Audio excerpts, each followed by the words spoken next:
Kabanata 971. Sa isang iglap, umagos ang dugo at siya ay nahimatay. Kalmadong nakaupo si Thomas habang may hawak na tasa ng tsaa na parang walang nangyari. Maya-maya, may pumasok ulit. Sa pagkakataong ito, pumasok ang isang matandang lalaki. Kulay abo ang kanyang buhok at nakasuot siya ng propesyonal na suit. Masasabi ng isa na hindi siya isang normal na tao. Tinulyapan ng matandang lalaki ang matipunong lalaki sa sahig bago niya hinaplos ang kanyang balbas at sinabing, napakahusay na mandirigma. Napatingin si Thomas sa kanya. Hindi naman tayo magkakilala, di ba? Hindi kami. Pwede ka nang umalis. May business lunch ako ngayon. Hindi kita inimbitahan. Napangisi ang matanda. Kahit na sino ang kaharap mo ngayon, hindi mo sila makikilala. Kailangan mong sumama sa akin. Natigilan si Thomas. Oh, napakayabang mo. Itinaas ng matanda ang kanyang ulo at sinabing may paghamak, mukhang mayabang. Haha. Ang mga miyembro ba ng pamilya Martin ay itinuturing na mayabang? Ang pamilya Martin. Kumunat ang noo ni Thomas. Sinong pamilya Martin? May iba pa bang pamilyang Martin? Tinitigan ng matanda si Thomas nang may pag-aalipusta. Bakit? Hindi mo ba alam ang tungkol sa pamilya Martin sa Central City? Ang pamilya Martin sa Central City. Haha. Hindi nagalit si Thomas. Sa halip, tumawa siya. Hindi niya inaasahan na sasaktan ng isang marangal na big shot. Tanong niya, nasa Central City ang pamilya Martin. Ano ang kinalaman niyan sa Southland District? Napangisi ang matanda. Ito ay wala sa iyong negosyo. Ang pamilya Martin ay may mga impluensya sa buong mundo. Kailangan mo bang mabigla kapag mayroon kaming mga tao sa Southland District? Hindi na talaga niya kailangang magulat. Noong ang pamilya Martin sa Central City ay may napakalaking network, hindi kakaiba para sa kanila na magkaroon ng ilang miyembro sa Southland District. Pero, curious na tanong ni Thomas, parang wala akong kinalaman sa pamilya Martin, di ba? Bakit biglang lumapit sa akin ang miyembro ng pamilya Martin? At saka, dumating ka pa na may masamang intensyon. Naguguluhan din si Thomas. Bakit niya biglang na-offend ang pamilya Martin? Sa kanyang listahan ng mga kaaway, tila hindi pa lumitaw ang pamilya Martin. Sabi ng matanda, hindi mahalaga kung paano mo nasaktan ang pamilya Martin. Ang mahalaga ay nasaktan mo na ang pamilya Martin. Pilasan mo, samahan mo ako. Kung maganda ang performance mo, baka maiwan ang buong katawan mo. Napakawalang awa ng kanyang mga salita. Gayunpaman, mahinang ngumiti si Thomas at kumaway siya sa matanda. Pupunta ako sa mga karaniwang araw, ngunit talagang abala ako ngayon. Ang mga bisita ko ay hindi normal na tao, kaya hindi ko sila maaaring pabayaan. Kung ang Martin family talaga since, please make an appointment with me in advance. Aayusin ko ang schedule ko. Kapag tama na ang oras, pupunta ako. Nang marinig ito ng matanda, nagalit siya. Kadalasan, kapag narinig ng iba ang pangalan ng pamilya Martin, labis silang magugulat. Matatakot sila sa kanilang katinoan na sabay silang umalis. Ngunit, si Thomas ay tila hindi naabala sa pamilya Martin. How dare you? Nagalit ang matanda. Bata, sa tingin mo ba ay naparito ako upang imbitahan ka? Anong walang utang na loob na brat? Halika na guys, itali mo ang jerk na ito at ipadala sa villa ng pamilya Martin.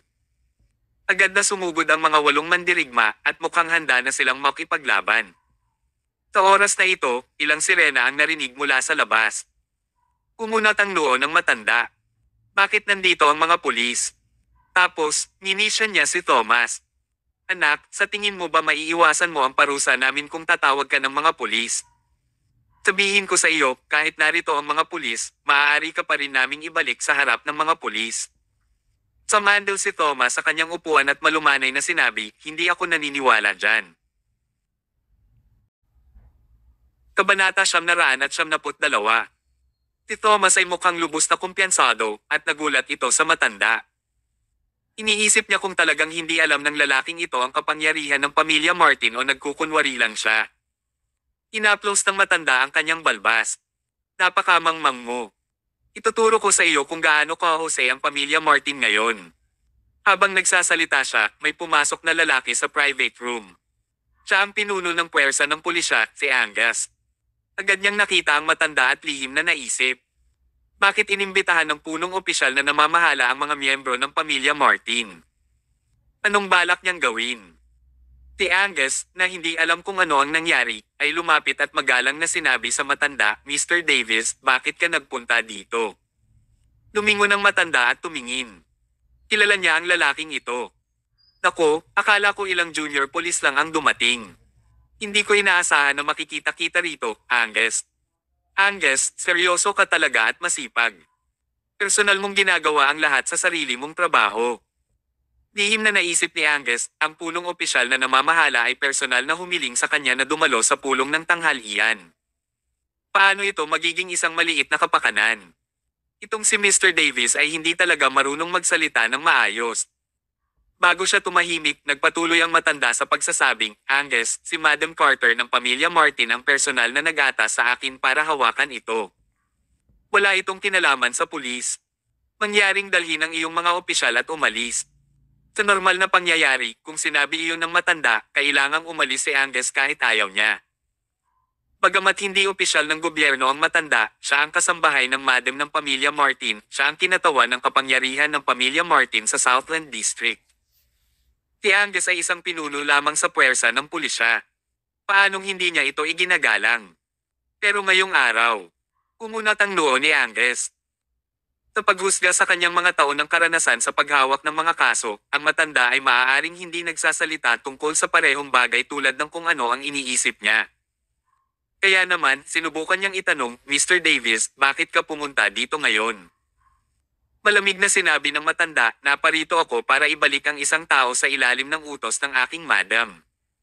Oh, sino ang gusto mong dalhin? Siya yun. Itinuro ng matanda ang loob ng private room. Pagkatapos, humakbang pasulong si Angus, inilabas ang kanyang ulo, at tumingin sa loob. Nakita niya kaagad si Thomas na nakaupo sa loob at umiinom ng tsaa. Sa isang iglap, tuluyang natulala si Angus. Iyon ba ang punong opisyal na namamahala? Si Mr. Davis ay baliw, tama. How dare he say na gusto niyang ilayo ang punong opisyal? Sino ang nagbigay sa kanya ng lakas ng loob at kapangyarihan? Kahit na siya ay miyembro ng pamilya Martin, hindi siya magiging matapang.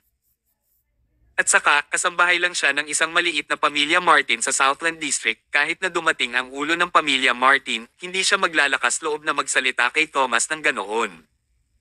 Niyon ang punong opisyal na namamahala sa Southland District at gayon din ang God of War sa kanlurang baybayin. Kahit na ang pamilya Martin ay isang malaking pamilya at napakayaman, sila ay hindi gaanong mahalaga kumpara kay Thomas. Umubo ng awkward si Angus at muling kinumpirma. Ginoong Davis, sigurado ka bang gusto mong ilayo ang taong ito? Pumalaklak ang matanda. Siyempre. Ginoong Davis, kilala mo ba kung sino siya? Haha. Kung ang pamilya Martin ay gustong magpaalis ng sinuman, kailangan ba nating malaman ang kanyang pagkakakilanlan? Sinasabi mo ba na wala tayong magagawa sa kanya pagkatapos nating malaman ang kanyang pagkatao? Mula sa pananaw ng matanda, walang sinuman ang hindi magawa ng pamilya Martin sa Southland District. Tumanggo si Angus. Nagpahiwatig na siya sa matanda, pero masyadong mayabang ang matandang ito. Kung gusto mong hanapin ang kamatayan, hindi mo masisisi ang ibang tao. Sa oras na ito, sinabi ng matanda kay Angus, Angus, ngayon ko lang sinabi sa bata na gusto kong down siya sa harap ng mga pulis, ngunit sinabi niya na hindi siya naniniwala sa akin. Haha. Angus, sa tingin mo ba madadalo ko ang batang ito sa harap ng mga pulis? Tinisikap ng matanda na makakuha ng suporta para sa kanyang sarili sa ibabaw, ngunit talagang hinamak niya ang puwersa ng pulisya. Sa pag-asa sa kapangyarihan ng pamilya Martin, ang matanda ay madalas na gumawa ng mga krimen sa Southland District sa lahat ng mga taon na ito. Pinipigilan ni Angus ang sarili dahil hindi siya nang ahas na kalabanan siya. Kaya naman sanay na rin ang matanda sa pananakot kay Angus. Kabanata 973. Gusto niyang pahirapan si Angus sa harap ni Thomas ngayon. Gusto niyang ipaalam kay Thomas ang kanyang kakayahan at magpakitang gilas. Magtitiis na lang si Angus sa matanda sa karaniwang araw. Ngunit ngayon ay iba. Napangiti si Angus. Tinuro niya ang loob at sinabi ba ng tao na hindi siya naniniwala sa iyo? Tumanggo ang matanda. Yeah, he is so ignorant that he didn't know how great the Martin family is. Angus, ipakita mo lang sa kanya. Bago pa magsalita ang matanda, itinaas ni Angus ang kanyang kamay at sinenyasan siyang huwag nang magsalita. Pagkatapos, pinanatili ni Angus ang kanyang ngiti at nagpakita ng malamig na ekspresyon. Davis, hindi ka na bata. Bakit ang songgit mo? Sabi niya sa hindi magiliw na paraan. Ah, agad na natigilan ang matanda. Paano siya nakakapagsalita ng ganyan? Baliw ba si Angus? How dare he talk to him with such a attitude? Angus Mason. Ginoong Davies, galit na sumigaw si Angus, we are the people's police. Pinoprotektahan namin ang mga karapatan ng mga tao, hindi lamang ang pamilya Martin. Ngayon, wala kang anumang dahilan para dalhin ang lalaki sa loob. Kung gagawin mo kung hindi ito papansinin ng pulisya. Huminto siya saglit bago nagpatuloy sa pagsasabi, hayaan mong sabihin ko sa iyo, kung maglakas loob kang gumawa ng anuman, babayaran kita. Napakalupit at malupit niya. Mukhang natulala ang matanda habang nakatitig kay Angus. Hindi niya nakitang magsalita ng ganoon si Angus sa mga nakaraang taon. Nagalit ba talaga si Angus? How dare you, Angus Mason? Maglakas loob ka bang magsalita ng ganito sa pamilya Martin? Pumasok kayong lahat. Nang iwagayway ng matanda ang kanyang kamay, mahigit 10 nasasakupan ang sumugod sa loob. Direktang sumagot si Angus, pinaplano mo bang salakayin ang pulis? Habang nagsasalita siya, inabot niya ang kanyang baril at agad itong itinutok sa ulo ng matanda. Kasabay nito, isang grupo ng mga pulis ang sumugod mula sa labas. Inilabas nila ang kanilang mga baril at naghanda sa pagpapaputok. Lahat, makinig sa aking utos. Lahat ito ay mga kriminal. Kung may napansin kang mali sa kanilang kilos, magpaputok sa lugar at patayin ka agad, malamig na sabi ni Angus. Opo, Ginoo. Sa isang iglap, tumahimik ang buong restaurant. Takot na takot ang mga customer na dumating para kumain kaya nagtago sila sa mga sulok. Takot na takot din yung mga dinala ng matanda to the point na itinapon nila ang kanilang mga armas. Ito ang unang pagkakataon na napilitang sumuko ang mga miyembro ng pamilya Martin. Hindi mawari ng matanda kung paanong ang isang hamak na pinuno ng pulisya ay naglakas loob na tumutok ng baril sa kanyang ulo at naglakas loob pa itong pagbabantaan. Malas ba ang araw na ito para lumabas siya? Ilang segundong tinitigan ni Angus ang matanda bago siya nagutos, hulihin ang lahat ng mga taong ito at ipadala sila sa istasyon ng pulisya. Galit na galit ang matanda. Angus Mason, alam mo ba ang ginagawa mo? How dare you arrest the Martin family members? Haha, bakit hindi ko madakip ang mga miyembro ng pamilya Martin? Kung nakagawa ka ng krimen, kailangan kitang arestuhin dahil pinuno ako ng pulisya. Habang nagsasalita si Angus, inilabas niya ang kanyang mga posas. Biglang nataranta ang matanda. Anong ginagawa mo? Ano ang ginagawa ko? Mr. Davies, ikaw ang pinuno ng grupong ito ng mga tao. Dahil naaresto na namin ang iyong mga alipin, sa tingin mo ba ay makakatakas ka pa bilang pinuno nila? Habang nagsasalita si Angus, gusto niyang pinusasan ang matanda. Hindi inaasahan ng matanda na ang kanyang utos ay ang paghuli kay Thomas, at ngayon siya ay inaresto ng mangmang na Angus. Ito ay talagang nakakatakot. Kabanata 974. Pumasok si Angus sa pribadong silid pagkatapos lamang maaresto ang matanda. Hindi rin siya naglakas loob na umupo. Tumabi lang siya kay Thomas at sinabing, Mr. Mayo, nakapagdesisyon ka na ba kung paano alagaan ang mga taong iyon? Umalaklak si Thomas. Mga alipers lang sila, kaya walang kwenta ang pag-aresto sa kanila. Bakit hindi natin ito gawin? Maglabas ng ilang balita at sabihin na si Mr. Davies, pati na ang kanyang mga alipin, ay naaresto.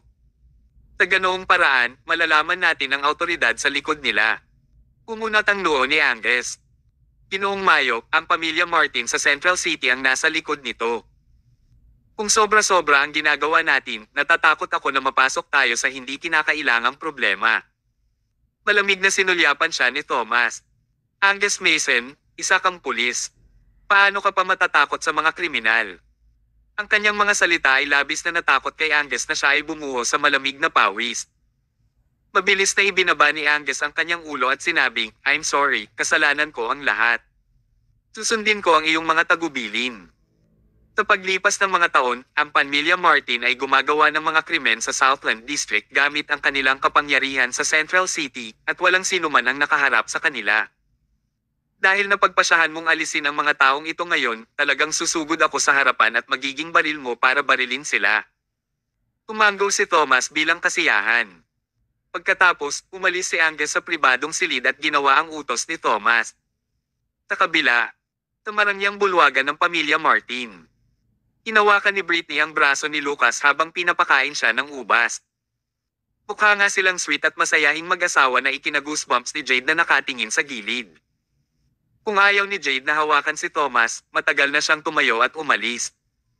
Tinubukan din ni Lucas ang lahat para tiisin si Britney. Maya-maya, isang subordinate ang tumakbo pabalik at nag-aalalang nagsabi, Madam, may nangyaring kakilay-kilabot.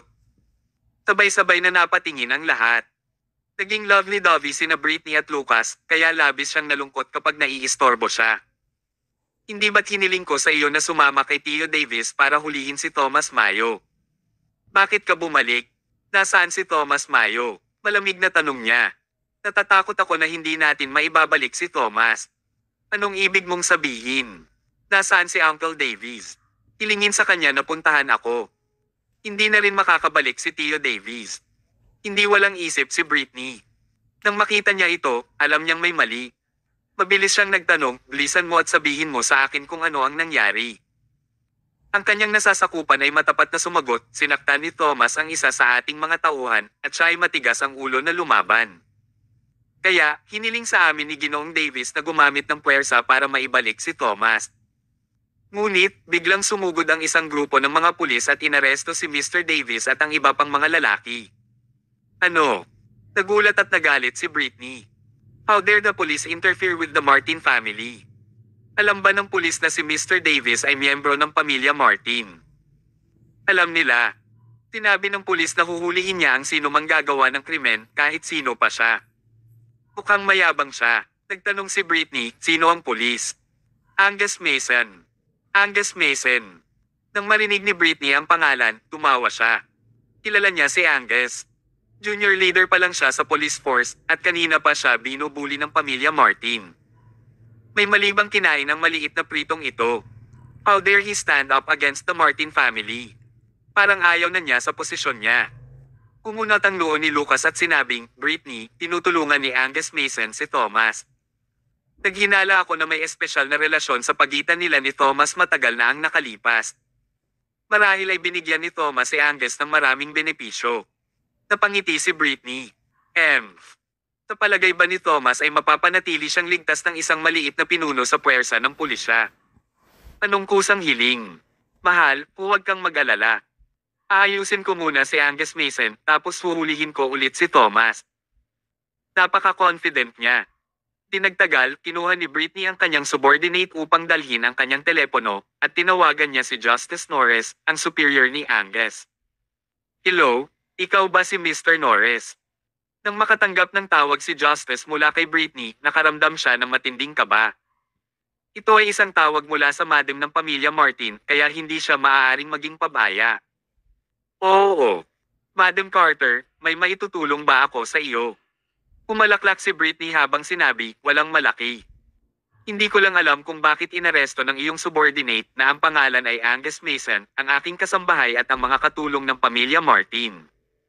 Kaya, gusto kong tanungin ka tungkol dyan. Natarante si Justice nang marinig niya ito. Akala niya talaga walang isip si Angus. Paano niya nahuhuli ang sinuman? Mga miyembro iyon ng pamilya Martin. Wala man lang silang pakialam sa buong Southland District pero nangahas si Angus na tumayo laban sa kanila. Baliw. Kailangang mabaliw siya. Tinapik ni Justice ang kanyang dibdib at sinabing, Madam, huwag kang mag-alala. Ihilingin ko kay Angus na palayain sila ngayon din. Pagkatapos, parurusahan ko siya. Parusahan. Haha. Mr. Norris, sa palagay ko hindi mo na kailangang panatilihin ang isang ignorante na tao sa iyong lugar ng trabaho, tama ba? Puno ng malamig na pawis ang noo ni Justice. Si Angus ay nagtatrabaho para sa kanya sa loob ng maraming taon at siya ay may mataas na kakayahan. Tayang talaga kung matanggal lang siya sa trabaho dahil dito. Pero, bakit napaka-ignorant niya kaya na-offend niya ang madam mula sa pamilya Martin? Angus Mason, napakamalas mo. Nangako si Justice. Madam, please rest assured. Papaalisin ko si Angus Mason mamaya. Pagkatapos niyang i-end ang tawag, umupo siya at kumalma. Pagkatapos, tinawagan niya agad si Angus. Pete, Pete. Hindi nagtagal ay sinagot ang kanyang tawag. Kabanata 975. Hello, Mr. Norris, ano ito? Diretsong saway ni Justice sa kanya. Ano ito? Angus Mason, paano mo ginagawa ang mga bagay na tulad nito? Naglakas loob kang arestuhin ang mga miyembro ng pamilya Martin. Nakakabaliw ka na ba? I'm ordered you to release them immediately. Ibalik ang iyong koponan mamaya. Gusto kong ayusin ito sa iyo. Naiintindihan mo ba? Naisip niya noong una na maaari niyang alagaan ang mga bagay sa pamamagitan lamang ng ilang mga pangungusap, ngunit isang sakuna ang nangyari. Sa kabilang dulo ng tawag, walang takot na sinabi ni Angus, Mr. Norris, inaresto ko sila ayon sa batas at wala akong ginawang masama.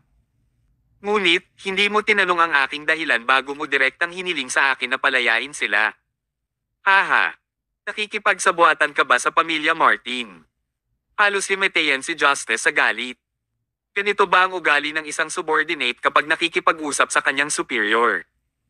Ano bang problema mo ngayon? Galit na sigaw niya. Walang mali. Ang mga miyembro ng pamilya Martin ay pinaghihinalaan ng isang krimen. Nais nilang mahuli ang isang tao at parusahan siya sa kanilang sarili. Kaya, inaresto ko ang lahat ng mga kriminal na ito. Hindi ko akalain na nagkamali ako. Kung sa tingin mo ay mali ako, mangyaring dalhin ang iyong mga tao at hanapin ako. Hihintayin kita. Pagkasabi ni Angus ay agad niyang ibinaba ang tawag. Tinitigan ni Justice ang telepono sa kanyang kamay at hindi niya mapakalma ang sarili sa mahabang panahon. Hindi siya nang ahas naniwala na Angus ay naglakas loob na magsalita sa kanya ng ganito. Bagamat tapat at prangka si Angus at medyo masungit ang kanyang ugali, hindi pa siya naging ganito kasuwean. Pabayaan na ang subordinate na ito ay pinabulaanan ng superior, gusto pa niyang pumunta ang superior sa site at makuha ang mga taong iyon. Ang taong ito ay talagang hindi iginagalang ang mga patakaran. Apoy, dapat kong tanggalin siya. Angus Mason, matapang ka talaga. How dare you speak to me like this? Gusto mong kunin ko ang mga taong iyon. Sige, pupunta ako sa site ngayon. Huwag kang magugulat hanggang sa magsusumamo ka mamaya. Habang nagsasalita si Justice, nagtipon kaagad siya ng 100 pulis at personal niyang dinala ang team para kunin ang mga miyembro ng pamilyang Martin na iyon. Hindi lang niya gustong makuha ang mga taong iyon at gusto pa niyang arestuhin ang lahat kasama si Angus na nagkanulo sa kanya. Hindi malayo ang distansya. Wala pang 20 minuto, dinala ni Justice ang kanyang mga tao at sumugod sa restaurant. Hinayaan niyang harangin ng kanyang mga nasasakupan ang lahat ng pasukan para bawal ang sino mang pumasok at lumabas. Pagkatapos, personal niyang dinala ang team at pumasok sa restaurant. Pagkapasok niya ay nakita niyang nakaposas at nakasquat sa sulok ng dingding si Mr. Davis at ang kanyang mga alipin. Nakahilera sila. Isang grupo ng mga pulis ang nagbabantay sa kanila. Samantala, nakaupo si Angus sa isang upuan sa lobby habang dahan-dahang umiinom ng tsaa. Siya ay walang anumang pakiramdam ng panganib sa lahat. Haha, mukhang libre ka. Lumakad paharap si Justice at nanunuya, Angus, hindi mo ba ako hiniling na pumunta dito at kunin sila? Okay, nandito ako ngayon.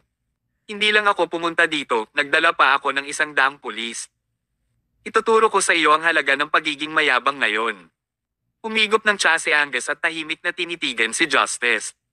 Ginoong Norris, binibigyan kita ng 6 na salita ng payo. Tumigil ka na bago pa huli ang lahat. Huminto bago maging huli ang lahat. Haha, tawa ng tawa si Justice na sumakit ang tiyan. Angus, ang yabang mo. Bakit hindi ko na malaya na mayabang ka pala? Inihiling mo sa akin na huminto bago maging huli ang lahat. Dapat ikaw na ang huminto bago maging huli ang lahat. Napabuntong hininga si Angus. Tila wala ng pag-asa si Justice. Masyado na niyang pinaalalahanan si Justice pero gusto pa rin niyang umasal ng mayabang. Kailangan niyang pagbayaran ng halaga sa huli para sa lahat ng kanyang ginawa. Kaya naman, inabot ni Angus para ituro ang pribadong silid. Ginoong Norris, ang taong gustong arestuhin ni Mr. Davis ay nasa loob. Maaari kang pumasok sa loob at tingnan. Kung sa tingin mo ay makatwiran para kay Mr. Davis na mahuli ang taong ito, wala kang kailangang gawin at itali ko ang aking sarili at ibibigay ang aking sarili sa iyo. Lahat ng miyembro ng pamilya Martin ay ibabalik. Ano sa tingin mo? Kumunat ang noo ni Justice. Parang kakaiba ang mga salitang ito. Ano ang ibig sabihin ni Angus? Agad niya itong nakitang hindi mahuhulaan. Ngunit, batay sa pagkaunawa ni Justice kay Angus, alam niya na hindi sasabihin ni Angus ang mga salitang ito at gagawin ito ng walang anumang dahilan. Lahat ng ginawa ni Angus ngayon ay napaka-out of the line. Dapat may dahilan sa likod nito. Marahil ang tao sa pribadong silid ay napakalapit kay Angus na nagpilit kay Angus na gawin ito. Nanay, ama, o kapatid ba iyon ni Angus? Hindi niya malalaman kung patuloy lang siyang manghuhula ng ganito. Tumango si Justice. Okay, gusto kong makita kung sino ang nasa loob. Bakit gusto siyang mahuli ng pamilya Martin? Bakit mo sila pinigilan at tumindig palaban sa pamilya Martin at sa akin para lang sa taong ito? Na-curious siya at gusto rin niyang kumpirmahin ang totoo. Pagkatapos, ibinaba niya ang kanyang manggas at nilampasan si Angus. Diretso siyang naglakad papunta sa private room. Pagdating niya sa pintuan, ibinato niya ang huling sulyap kay Angus. Pero, diretso na ako dito. Kahit sino pa ang tao sa loob, Angus Mason, lahat ng ginawa mo ngayon ay hindi mapapatawad. Maghintay na lang na maparusahan ng batas. Pagkasabi ni Justice ay inabot niya ang pinto para buksan. Kumuha siya ng kalahating hakbang sa loob, inilabas ang kanyang ulo at tumingin sa pribadong silid. May lalaking nakaupo sa loob ng private room. Ang katawan ng lalaki ay matipuno, ang kanyang mga tampok ay katangi-tangi, at ang kanyang mga mata ay napakalinis na tila nakikita niya ang lahat ng bagay sa mundo. Ginoong Mayo. Natigilan si Justice sa isang iglap at bumagsak siya sa lupa ng may malakas na kalabog. Panata 976. Kilala niya ang tao sa kwarto. Ito ang punong opisyal na namamahala sa Southland District, si Thomas Mayo. Ang lalaking ito ang may pinakamataas na awtoridad sa Southland District.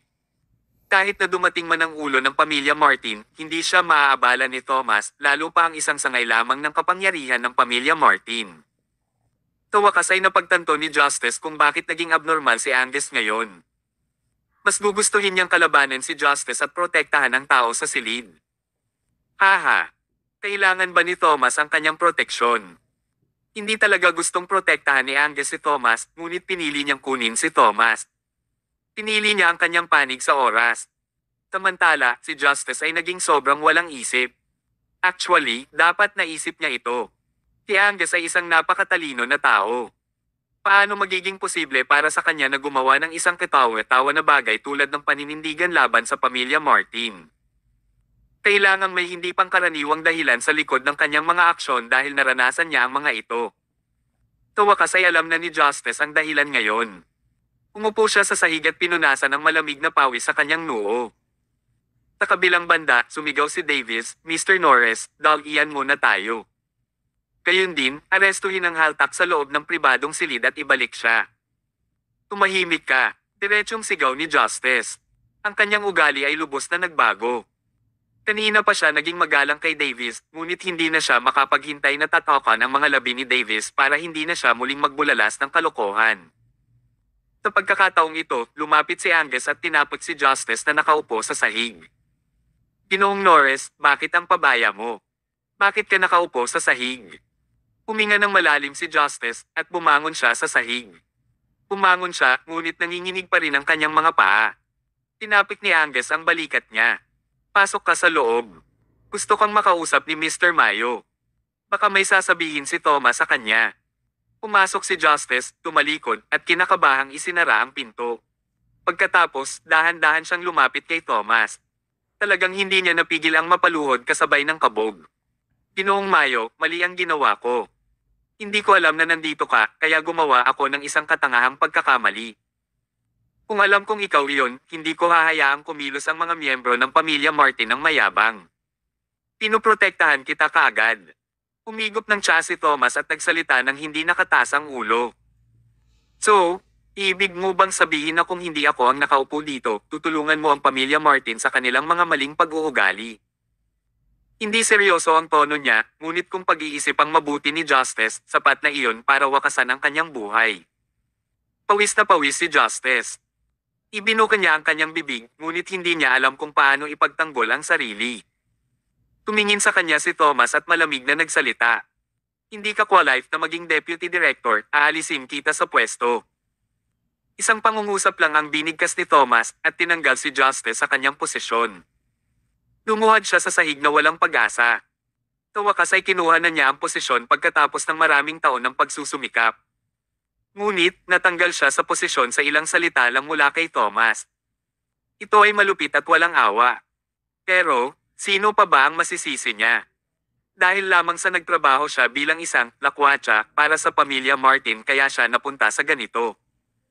Ibinaba ni Thomas ang kanyang tasa, tinitigan si Justice, at sinabing, hindi sapat na alisin kita sa iyong posisyon. Sa tingin ko, dapat kitang ikulong ng ilang taon para mapigil ko ang pagiging bossy mo. Kinailangan siyang makulong.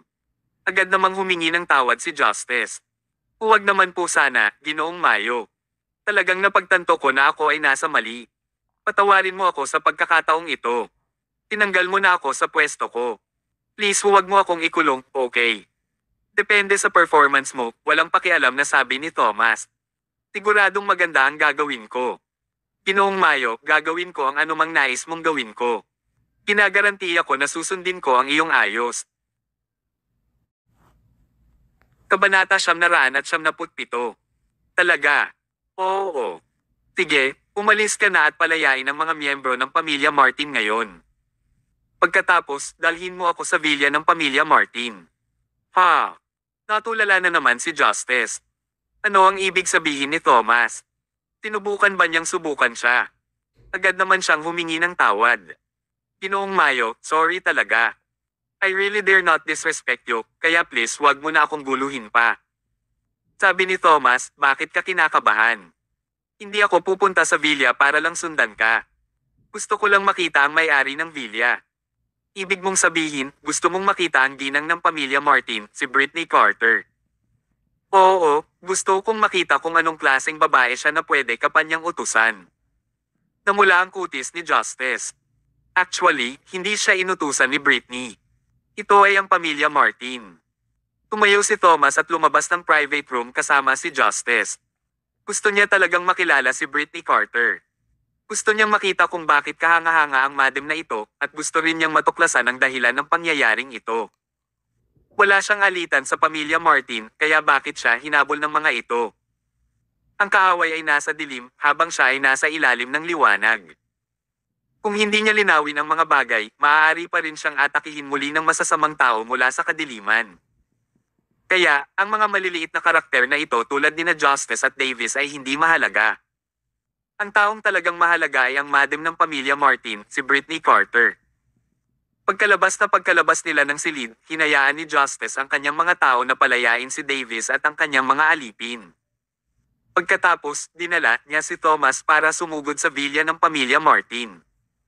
Bago sila umalis, inutusan ni Thomas si Angus, stay here. Pagkatapos dumating ang mga bisita para sa tanghalian, mangyaring sabihin sa kanila na ako ay inimbitahan ng madam ng pamilya Martin para sa isang pagkain at hayaan silang sumugod din. Opo, Ginoo, yumuko si Angus. Pagkatapos, lumakad si Thomas ng buong pagmamalaki. Tinundan ni Justice si Thomas.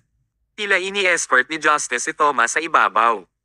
Gayunpaman, ang mga mas maingat ay makakaalam ng isang bagay. Puno ng pawis ang mukha ni Justice at ang kanyang mga kamay, pati na rin ang mga binti, ay walang magawang kumikibot paminsan-minsan. Mukha siyang takot na parang daga na nakakita ng pusa. Matapos palayain si Davis, ipinakita niya ang kanyang gitnang daliri kay Angus at sumigaw siya, "Lad, hindi ka ba napakahusay? Bakit mo ako pinakawalan ngayon? Sabihin ko sa'yo, hinding-hindi kita ililibre ngayon. Huwag mong isipin na wala akong lakas ng loob na gawin sa iyo kapag ikaw ang pinuno ng puwersa ng pulisya. Pagkatapos kong mahawakan si Thomas, babalik ako at makakaganti sa iyo. Maghintay at tingnan lang." Pagkatapos magsalita ni Davis, sinundan niya si Justice para lumabas ng restaurant. Habang nakatitig sa likod ni Davis na papaalis ay palihim na nanunuya si Angus. Napakaraming walang isip ang umiiral sa mundo at hindi nila alam na malapit na silang mamatay. Sino si Thomas? Siya ang punong opisyal na namamahala sa Southland District at ang God of War sa kanlurang baybayin. Paano siya haharapin ng pamilya Martin? Hindi banggitin, ang distritong ito ay teritoryo ni Thomas. Hindi ito Central City. Isang pilyong ngiti ang isiniwalat ni Angs at bumulong sa sarili, natatakot ako na ang kapangyarihan ng pamilya Martin ay tuluyan ng maalis sa Southland District sa pagkakataong ito. Magaling din iyan. Dapat ingatan ng mga taong ito na nakapinsala sa marami. Mga sakuna sila para manatiling buhay hanggang ngayon. Umupo si Thomas sa kotse ni Justice. Pagkatapos niyang magmaneho ng mahigit 20 minuto, nakarating siya sa gilid ng villa ng pamilya Martin. Nang mag-check-in sila, pinayagan sila ng security guard na makadaan at nagmaneho sila hanggang sa villa. Pagkatapos, bumaba si Thomas sa sasakyan at naglakad papasok sa villa habang sinamahan siya ni Justice. Si Davis ang unang sumugod mula sa gilid. Tumakbo siya habang sumisigaw, "Madam, Madam, inihatid ko si Thomas dito para sa iyo." Kabanata 978. Nang marinig ng mga tao sa sala ang boses ni Mr. Davis, nakaramdam sila ng sobrang saya, lalo na ang magkapatid na Hill. Sila ay nag-aalala tungkol sa bagay na ito. Natatakot silang maglaro muli si Thomas ng dirty trick. Sa kabutihang palad, sapat ang suporta ni Mr. Norris upang matagumpay na i-escort si Thomas pabalik doon. Nang pumasok si Thomas sa bahay at nakita ang magkapatid na Hill, naunawaan niya kung ano ang nangyayari nang hindi na kailangang magsabi ng kahit ano. Dati, hindi niya maintindihan kung bakit kinasusuklaman siya ng pamilya Martin. Ngunit nang makita niya ang magkapatid na Hill, naging malinaw sa kanya ang lahat sa isang iglap. Hindi na niya kailangang isipin iyon. Si Lucas at Jade ay dapat pumunta sa madam ng pamilya Martin. Tiyak na gumamit sila ng ilang paraan para mapanindigan siya ng pamilya Martin. Anong mga pamamaraan ang kanilang ginamit? Napatingin si Thomas kay Lucas. Kasabay nito, nakita niyang hinawakan ni Britney ang kamay ni Lucas at dumaikit kay Lucas. Mukha silang mag-asawa. Agad naman niya itong naintindihan. Bahagyang umiling si Thomas. Mapait siyang ngumiti habang sinasabi, "Lucas, hindi ko alam na gagawin mo ang napakalaking sakripisyo para harapin ako." Namula agad ang mukha ni Lucas. Siya ay isang tao na may malakas na dignidad. Napakahirap na para sa kanya na gawin ang hakbang na ito at pinuna pa siya ni Thomas sa lugar. Mas lalo siyang nanlungo ngayon. Medyo nalungkot din ngayon si Jade. Hindi niya kayang makitang nahihirapan ng ganito ang kapatid. Samantala, walang pakialam si Britney sa sinabi ni Thomas. Sa halip, tumawa siya habang sinabi, "Ikaw ba si Thomas Mayo?" Wow! Naglakas loob ka pang magsalita ng mayabang sa tahanan ng pamilya namin ni Martin. Talagang matapang ka. Hindi ka takataka na si Lucas ay patuloy na natatalo sa iyo.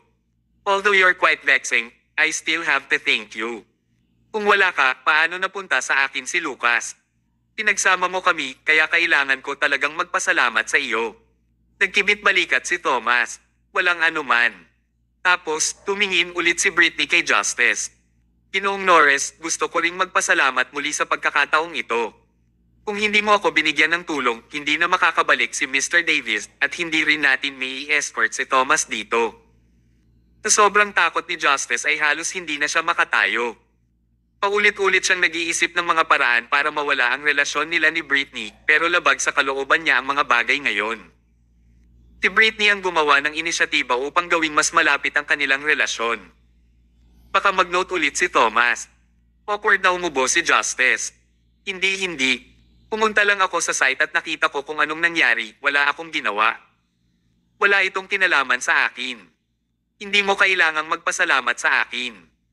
Umadjejek si Britney. Ginoong Norris, napaka-humble mo. Palihim na sumigaw si Justice, isinisikap ba niyang magpakumbaba? Talagang ayaw niyang makarelasyon siya. Kung hindi siya pinilit na umarte sa eksena, matagal na siyang tumakas. Pagkatapos, pumalakpak si Mr. Davis at hiniling niya sa ilang tao na magdala ng ilang instrumento ng pagpapahirap sa sala. Nang makita ni Thomas ang mga instrumento ng pagpapahirap sa sala, sumimangot siya. Napakatapang ng pamilyang Martin na ito. Naglakas loob silang ipatupad ang pagpapahirap sa bahay. Talagang hindi nila ginagalang ang batas. Napalunok si Justice. Palihim niyang naisip, magaling, Britney Carter. Akala mo talaga huli na para mamatay ngayon. Kung ano ang umiikot ay dumarating. Wala na akong sasabihin muli. Deserve mo ang mga ito. Tiningnan ni Britney ang mga instrumento ng pagpapahirap sa sala. Napangiti siya at sinabing lahat ng ito ay mga instrumento ng pagpapahirap na ipinatutupad ng pamilya Martin sa mga tuntunin ng pamilya. Thomas Mayo, gagawa ako ng exception para sa iyo ngayon. Pumalaklak si Thomas. Oh, it's really my honor. Hindi mo kailangang magpasalamat sa akin. Hinawakan ni Britney ang braso ni Lucas at sinabing, mahal, napakaraming instrumento ng pagpapahirap dito. Maaari mong gamitin ang alinmang gusto mo. Maaari mong parusahan si Thomas Mayo sa anumang paraan na gusto mo. Kinagarantiya ko sa iyo na ang bawat instrumento ay magdadala sa iyo ng isang pakiramdam ng kaguluhan. Kung ang lahat ng malupit na parusa ay naisakatuparan, hindi makikita ni Thomas ang pagsikat ng araw bukas. Sobrang saya ang naramdaman ni Lucas. Kabanata 999. Napakatagal niyang hinintay na dumating ang sandaling ito. Thomas, di ba marami kang pakulo? Haha. Sa harap ng ganap na kapangyarihan, ano pa ang maaari mong gawin sa kabila ng pagiging napakatalino mo? Hindi ka ba aalagaan sa paraang gusto ko? Malamig na tinignan ni Lucas si Thomas. Gusto kong subukan ang lahat ng mga instrumentong ito. Tumango si Britney. Oo naman, mayroon akong mahusay na doktor dito. Makatitiyak siyang hindi mamamatay si Thomas habang tinatanggap niya ang kanyang parusa. Papayagan lang siyang mamatay pagkatapos niyang maranasan ang buong parusa. Oo, iyon ang gusto kong epekto. Puno ng puot ang puso ni Lucas. Wala na siyang pakialam sa ibang bagay. Nais lang niyang ipahayag ang kanyang kawalang kasiyahan. Maaalis lamang ang kanyang puot pagkatapos niyang pahirapan si Thomas hanggang mamatay. Tapos may pumasok na doktor. Bigyan mo siya ng injection. Don't let him die, utos ni Britney. Oo, madam. Ang doktor ay nagtrabaho sa larangang ito sa mahabang panahon. Halos kailangan niyang magpakita sa bawat parusa upang matugunan ang mga baluktot na kahilingan ni Britney. Sa paghahambing, ang hindi pagpayag na mamatay si Thomas bago maranasan ang lahat ng mga parusa ay itinuturing na isang medyo normal na kahilingan. Naglabas ng karayom ang doktor at inayos ang dosis. Pagkatapos, agad na lumapit ang dalawang subordinate at idiniin ang mga balikat ni Thomas para pigilan siya sa paggalaw. Pagkatapos nito, hinawakan ng doktor ang hirenggilya, lumakad, at naghanda na iturok si Thomas. Si Justice sa gilid ay nagngangalit ang kanyang mga ngipin at naikuyom ang kanyang mga kamao. Handa siyang tiisin ang pinsalang ito para kay Thomas. Kung magagalaw niya si Thomas sa pamamagitan ng pagdurusa para kay Thomas at bawiin niya ang kanyang posisyon, iyon ay lubos na angkop.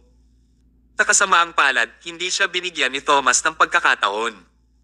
Sa sandaling lumakad ang doktor ng 1 metro palayo kay Thomas, biglang umihip ang hangin, at ang mga tao sa likod ni Thomas ay biglang tumilapon sa kanyang malakas na puwersa.